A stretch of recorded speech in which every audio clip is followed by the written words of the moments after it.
So I recently purchased a new vehicle, and I want to share a little bit about that story as the basis for what I'm going to talk about this week, which is the energy never dies, or the energy should never die. However, very often the energy dies in the sales process. So when I first approached the dealership, I contacted the dealership that I wanted to be with. I made the phone call in order to book an appointment, come see a vehicle. The energy was amazing. They remembered my name. They called me back right away. They met me at the dealership. The front of the house, the atrium was beautiful. The glass was beautiful. I had my choice of cappuccino. I could have a latte. There were so many different things that were presented to me. They asked about what I did for a living, about if I have kids, all that kind of stuff. So they were, really interested in me. They wanted to know everything about me, and of course, that's a normal sales process. And so, of course, being in sales, I kind of knew what was happening. But, when you're in sales and you're buying something, you're not always in your sales mode. And so you just kind of fall into the stuff. You kind of know your boundaries, what you're looking for. But the energy was amazing. The coffee, the cappuccino, meeting in the atrium, the front entrance. When I left the dealership, if I sent a text message, I got an answer within 1 to 2 minutes. If I made a phone call, I got an answer back within 5 to 10 minutes. Whenever I needed something sent to me, they had it to me within a matter of 1, 2, 3, 4, 5 minutes. The energy was incredible. They knew my name. Everything about it was perfect. And of course, the car atrium at the front of the house is absolutely beautiful. The energy was 100%. It was a great experience. It was really terrific. The energy was everywhere.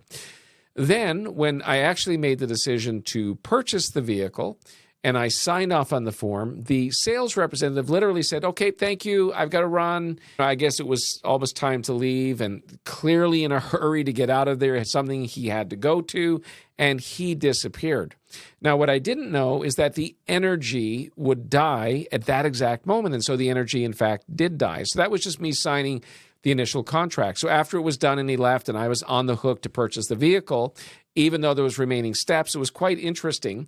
I had a few questions, so I texted. No response for 3-4 hours. The energy disappeared. A day after, I asked for some photos of the car. He said he would get to them. He was just busy at the moment. Over the course of 3 days, through 3 different requests, the photos never arrived. The follow-up wasn't there. I left voicemail. It was not returned. It went from this massive amount of energy to literally next to no energy whatsoever. And so what I discovered is that I was a sale. I was a transaction. I was not a person buying a vehicle as far as this guy was concerned. For that moment, the only interest they had in me was because I was going to purchase a car. I was really basically labeled a sale. I was a sale to them. I was a transaction. This is a fundamental flaw for any company on earth. I keep using the car dealership example, and I'm sure there's amazing vehicle places out there. And in no way am I suggesting that they don't exist. But it's much more common in the sales environment with car dealerships than almost anywhere, but it's present in all sales. For salespeople, the energy dies when the sale is made, and the sales rep, for the most part, disappears. And so this is a big problem. If you want to be long-term successful in sales, if you want to get referrals, if you want to have a good name, if you want to build a really good brand, the energy has to be continuous. So this is kind of what I call the continuity of energy has to be from the front of the house to the back of the house. It has to go from sales to service. A prime example, when you go to buy a vehicle, the front of the house, the energy, they remember your name, the coffee, the beautiful atrium, the cars. You can tell they put a lot of energy and time into the front of the house, into the sales side.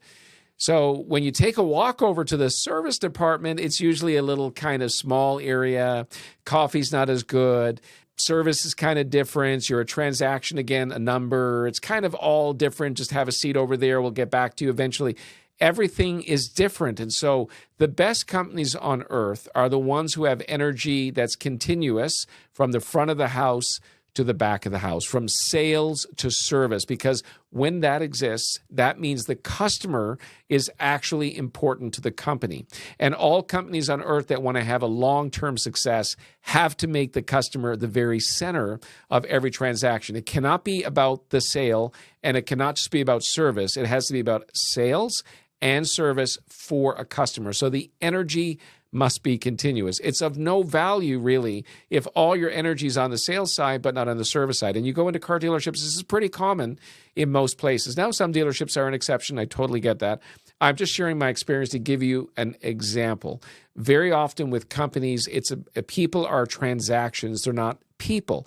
And so the correct thing for this dealership to have done would have been to maintain the energy. This guy shouldn't have ran out the door because it was 5 o'clock. He should have lingered a little bit, realizing he made a sale. He should have kept up the energy. When I sent a text after the fact, he should have responded just as quick as he did before the sale. This is really, really, really important. And so you want customers to know that you have value to them. The companies need to make sure that customers know that you have value to them. And when the energy dies after a sale is made, the message is clear.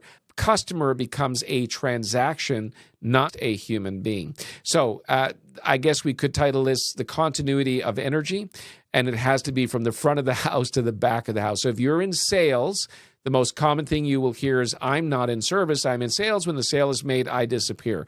That's a very, very, very bad idea. If you're going to be a high-quality salesperson, that person has to be important. Make a note of their birthday. Make a note of milestones or anything else you can make a note of. Build a profile for the customer. You want the energy when you make a sale to continue after you make the sale. So in fact, I even recommend after the sale, send a handwritten thank you card, for example, something that is high touch. If the person you made a sale to has a question for you, respond just as fast as you did when you made the sale. Make this same response. It's important that that customer knows that you're going to be there for them. So what happens here when you do that is you become exceptional. This is where you get referrals. The reason why so many people don't get referrals is because they're good, but they're not exceptional. You don't get referrals because you're good.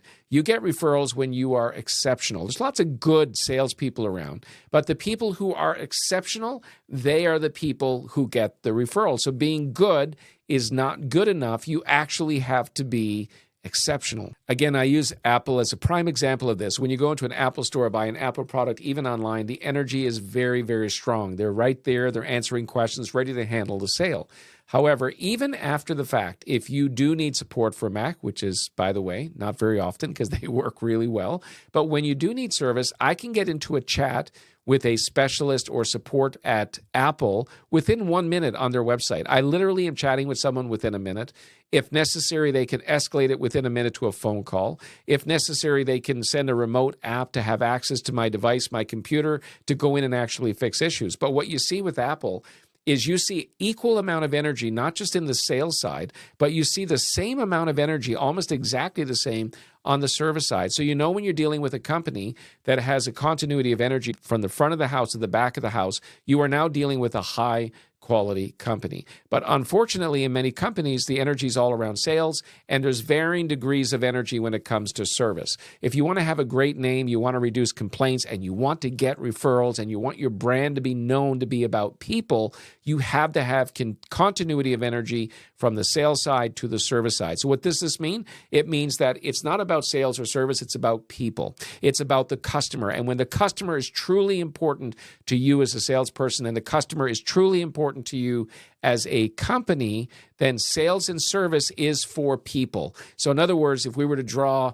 like a circle, we would not put a sale in the middle and a customer outside, or service in the middle and a customer outside. We put the customer in the middle, and sales and service and all of that is attached to the customer. But the customer is the center. I call this customer-driven selling. The customer must drive every single process in an organization, whether it's on the sales side or the service side. The customer must be the centerpiece of it, and having a real interest in the customer is extremely important. So value adds.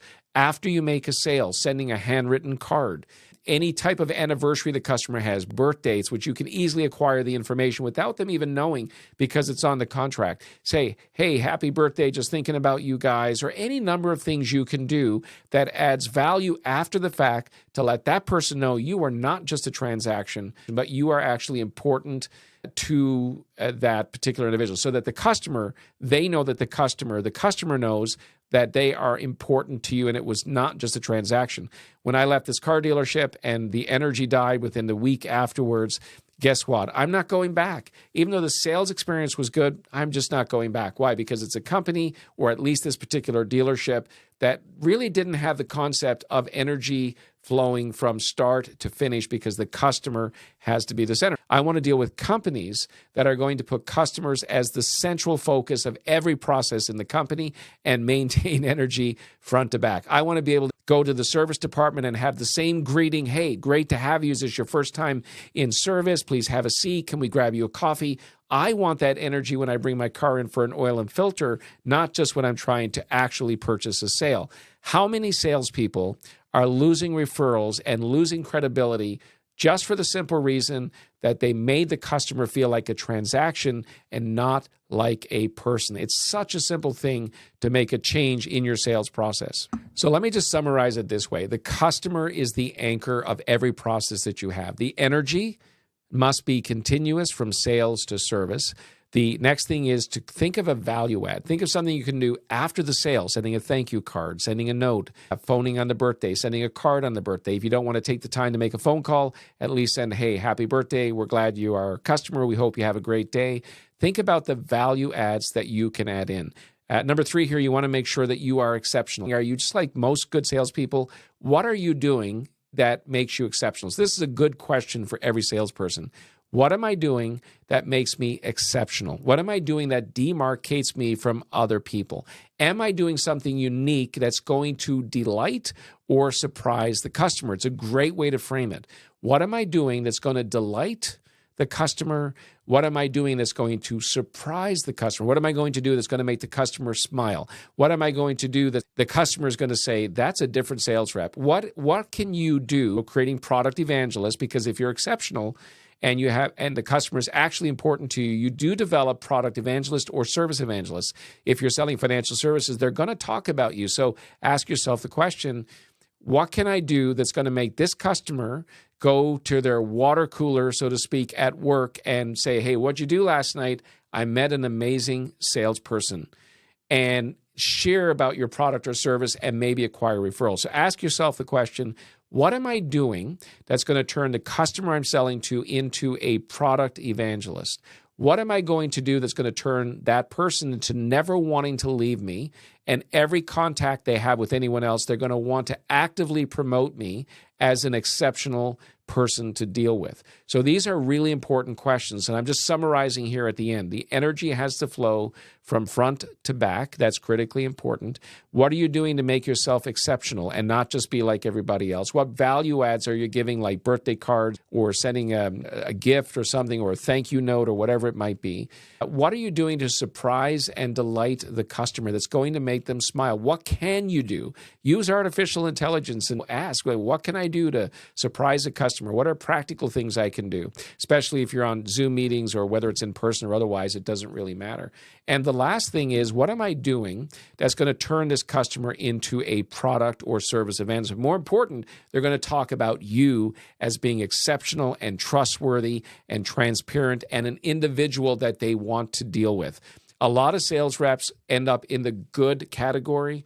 Very few end up in the exceptional category. What are you doing to demarcate yourself and make you different from every other insurance rep or every other RESP rep or every other car salesperson or every other retail person?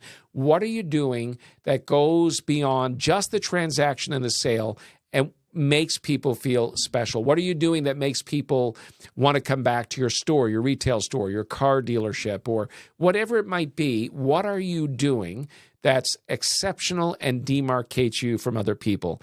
The continuity of energy from the front of the house to the back of the house is what makes you exceptional.